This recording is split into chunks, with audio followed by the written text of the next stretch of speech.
Hey guys, welcome to the Spotlight on rockstardreams.com. This is Keegan Pitts, the editor-in-chief. I have Henry Paniccia on the line with PROTAGE Inc. Tour Management.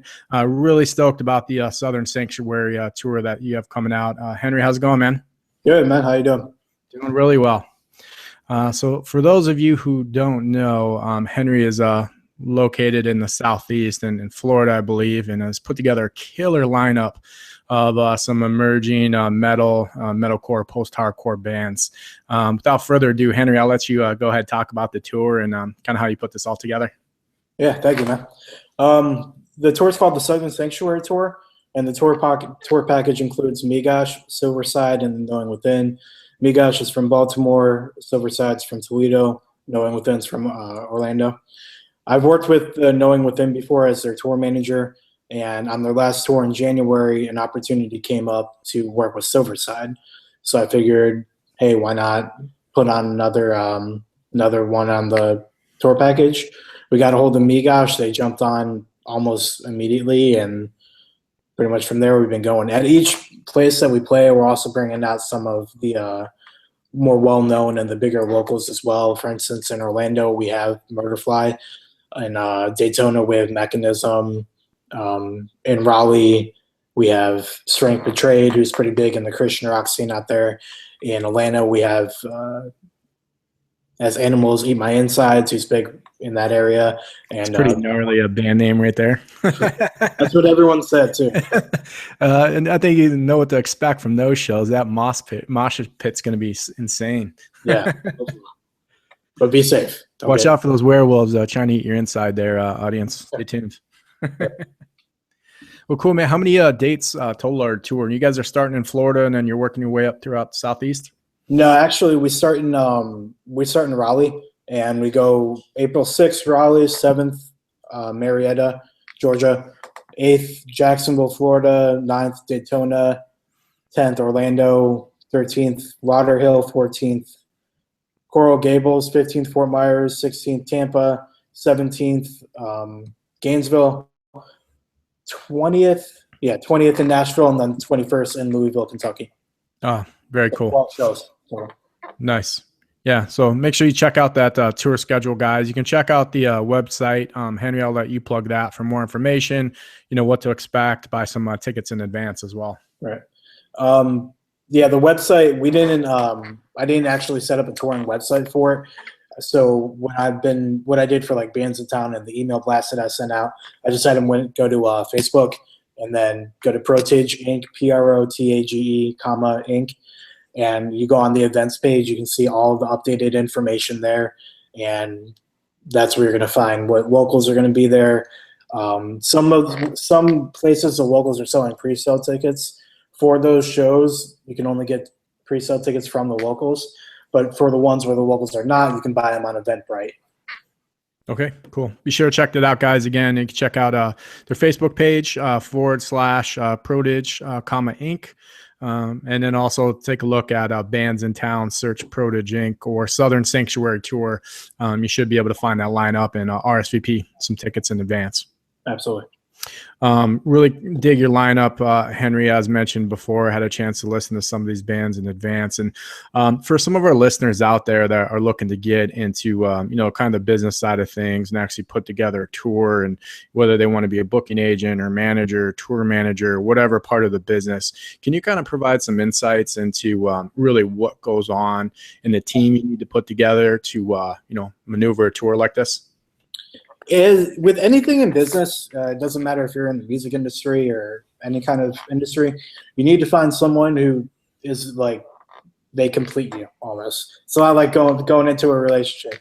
You find someone who can do what you can't. So I can do spreadsheets, I can do business, I can deal with legalities, liabilities, attorneys, accountants, all that. I've done it before, and it's with other work, and it's just easy for me. Some of the things that admittedly, I know what I'm not good at, and I have kind of a short line with patients and stuff. So I have my employee, Mona, and that's the kind of stuff that she goes to her. She deals a lot with the local band. She deals with she's a lot more of a people person. So I kind of put that stuff on her. Not saying I don't like people and I don't appreciate fans and patrons and all that. It's just while I'm taking care of the more business end of things, she can be kind of the HR department. So she does what I am not as good at, and I do what she's not as good at. So while she's really good at working with people and working with bands and kind of everyone finding a middle ground, she she kind of leaves the business stuff up to me to handle, which I'm perfectly okay with because I know my strengths. Mm-hmm. So if someone was trying to get involved in the music industry, no matter what they're doing, they need to understand that it's a business and you need to look at it as a business and forget about your friends and their bands. You need to see it as, is this going to bring me a profit in 1 to 3 years to where I can keep it rolling? And then also, don't work in a style of music you don't like. I can't stand EDM at all. So I will never work in EDM because I wouldn't have my heart in it, and therefore I'm not going to care about the job. So. Right. Yeah. And guys, I think it's really important to stress too, is just building that team around you. And, when you're an artist, as it is, and you're a left brain person and trying to put together the business side of things, and you guys are in the studio recording and you're playing local gigs and you're trying to book a 20-date tour, deal with the talent buyers and booking agents. Can't stress that enough, how important it is to build a good cohesive team around you. And you can, even if you're not with a label, you can keep it DIY and get that booking agent, get that solid tour manager you can count on, get that person that can handle the finances. And Henry, what advice do you have there? Let's start in square one. I mean, picking up the phone, cold calling these venues, trying to get a foot in the door. Any advice you recommend for some of these bands on the go or booking agents that might be listening in to say, hey, what are some tricks of the trade that I can do to help book my bands? All right. Well, one of the big things is, and I realize how harsh this sounds, but you kind of need to understand your worth. I was dealing with, for example, a band in a city. I'm not going to say which one. I'm not going to say who they were. But this was a band that had almost no social media presence. They had almost no engagement on the social media that they did have, yet they wanted $150 for a show that they're going to bring 5 people to at most. That's not going to happen. So you need to understand what level you're at. I think most promoters, most booking agents are going to think to themselves, okay, if this band's on the road, we'll throw them $50. I think that's fair. And I do the same. I'm not saying that's exactly what I'm paying my bands, but if the band's on the road, you throw them a little something, maybe give them a pizza too so that they can eat that night. But Sure. It's really important to make sure that these bands, and you guys understand that unless you're going to draw out X amount of people, it has to be worth it for the promoter.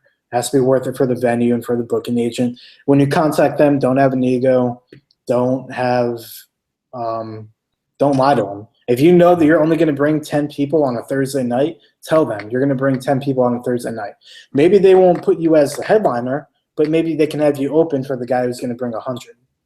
And then they're going to remember next time, okay, when they're doing their tally, okay, this guy said he was going to bring 10, he brought 9, but hey, he didn't lie to us and make us think he was going to bring 30. So that's and it's the venue and booking agents and promoters' job to look into the bands and make sure that they can actually do what they're saying they can do. But it is important for you to understand your worth as well, so that you can better explain it to other people. You might think that's counterproductive, but it's really not. I mean, it's going to be way better for you just to be honest with yourself than to be lying. Mm-hmm. No, I think that's valid advice. Especially if you're a band that wants to get booked there again, or it's a new city, it's not going to be your hometown fan base. So, got to stress that, guys. Really important, to Henry's point, to build your worth there. Get a foot in the door, and maybe it's not that $1,000 payout, that first night, but you play 9 or 10 good gigs, you build that local following and loyal fan base in those other cities. That's where these talent buyers and booking agents are going to want to bring you back, and you'll start to make that money. So stay on that grind, stay the course. You might even lose money on that first tour. Try not to, guys. But again, know your worth, build your team, and plan it out accordingly.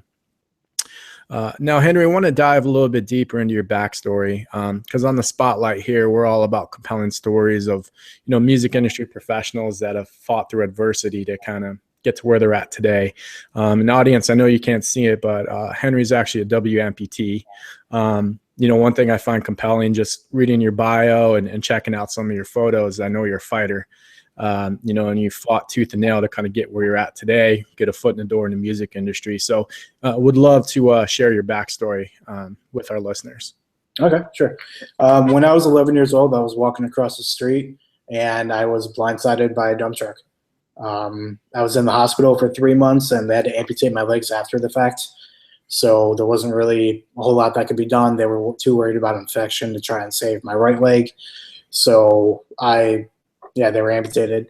Like anyone else who went through that kind of trauma or any trauma, it took me a couple of years to kind of get over it. I started working in a haunted house when I was about 14, and that really helped me out a lot in the town I grew up in, Naples, Florida.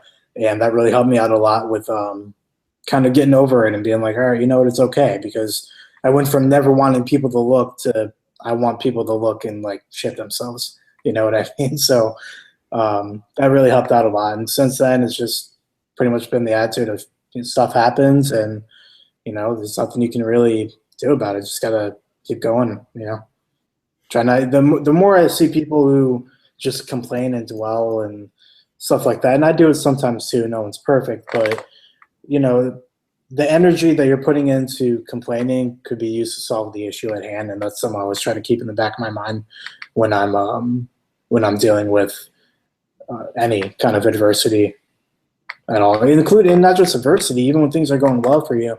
You always have to think there's usually going to be a balance of some kind. So, you have to plan ahead. You have to be proactive in what you're doing and making sure that everything is in order. And then if it falls apart, it falls apart. You have to adjust. So I didn't plan on getting hit by a dump truck on that day, but it happened, and I've adjusted pretty well in the past 12 years. So. That's great advice, my man. Take notes, kids. Henry's beer glass is always half full. It's all on how you look at things.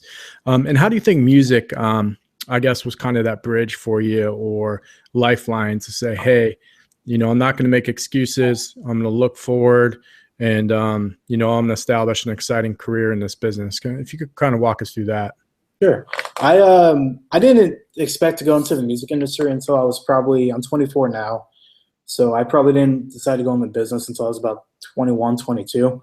And I had previously worked in investing and I'd worked in finance and stuff like that. I was a student at the time getting my undergraduate degree. And I remember it literally. I was watching Motionless in White one day at Mayhem Fest. And I was just like, why don't I work behind the scenes here? Why don't I just go ahead and do this? So I did a lot of research and I figured out kind of what direction I wanted to go. And then I went to Full Sail, got my graduate degree, and I was hired as a tour manager with the Knowing Within before I even graduated. So what I had gone there to accomplish was already accomplished before I had even gone across the stage. So the process for it was just figuring out, okay, well, what's my plan of attack? And then I had to take it seriously, Mm-hmm. Fantastic. Yeah. And guys, Henry just mentioned Full Sail University, great arts program there. Just, if you want to get into, the music side of things, production, engineering, also recommend SAE Institute as well. So there's no direct path into the music biz, but SAE Institute and Full Sail that Henry mentioned, guys, great programs there to kind of give you some direction on where you decide to go. Absolutely. I mean, my original goal was also to go into touring security and executive protection as well. And I've done security for a couple raves, and actually I really enjoyed it.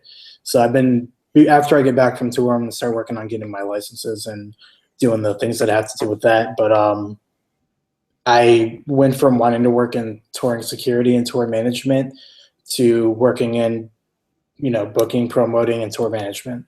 So it changed, and Full Sail definitely helped me morph that vision a little bit. Very cool.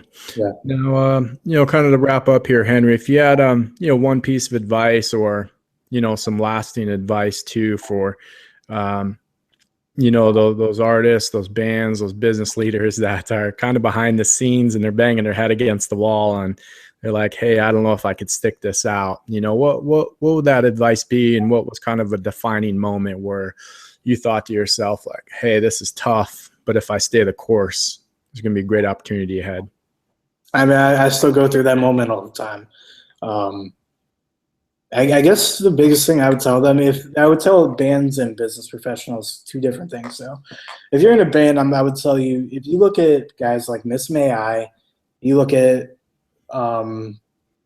bands like, I think even Slayer, it took these bands years to get where they're at. Years. I think Miss May I think, was involved in their local scene for about 5 or 6 years. Don't quote me on that, but I'm pretty sure they were in it for about 5 or 6 years before they really started to move out and started to check out other areas and towns and things of that nature. So really build your home base. Really figure out what you want to do. One of the things I learned at Full Sail was, if a band, say you have a 4-piece band, delegate a responsibility to each one of you. One person deals with the talent buyer. One person deals with merchandise. One person deals with social media. One person deals with, equipment. If you can delegate that, and now each person has a job, you're going to do 2 things. One, you're going to be way better organized than bands who don't have that kind of structure. And 2, you're going to be saving money on the back end, because you won't need an agent for longer, because now you've all kind of became perfect in your own way with developing your band's business. If you're on the music business side and, whether you can't find work or things of that nature, I'd say look at your resume. Or, does it really look on point? Are you really putting forth your best effort at all times? Because, things are going to get consistently more difficult for you before they get better. You're going to lose money before you make money. And it takes money to, it's a never-ending cycle of just kind of being like, oh man, what am I going to do? But you need to just keep doing it. You need to make sure that you're doing it the right way and always continuously adjust your methods. Solid advice, my man. Again, guys, we're on the horn here with Henry Paniccia of PROTAGE Inc. Tour Management. He is the founder and CEO. So he's been there, done that. Take some notes. He's got a killer tour coming out, Southern Sanctuary Tour, with some few bands that need to be on your radar if they're not already. Thanks for being with us, guys. You are watching The Spotlight on rockstardreams.com. Thanks again, bud.